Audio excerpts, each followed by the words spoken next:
आमच्याकडे जी माहिती उपलब्ध आहे की काँग्रेसच्या केंद्र सरकारने महाराष्ट्र सरकारला कोळशाच्या 7 खाणी दिल्या।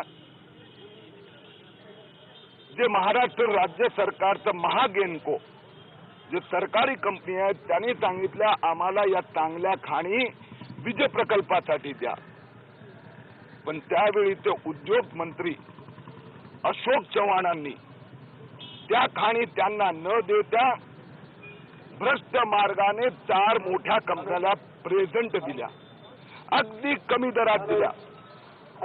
या 4 खाणी महाराष्ट्र मिनरल स्टेट कॉर्पोरेशनला मिळाल्या आणि महाराष्ट्र स्टेट मिनरल कॉर्पोरेशननी त्यातली एक मोठी खाण इंडिया बुल्सला, दुसरं सुनील हायटेक इंजिनियर्स लिमिटेड, तिसरी गुप्ता कोल इंडिया लिमिटेड आणि चौथी अदानी एंटरप्राइजेसला दिली। या कोळसा घोटाळ्याची चौकशी करण्याची मागणी आम्ही महाराष्ट्राचे मुख्यमंत्री पृथ्वीराज चव्हाण यांच्याकडे केली आहे।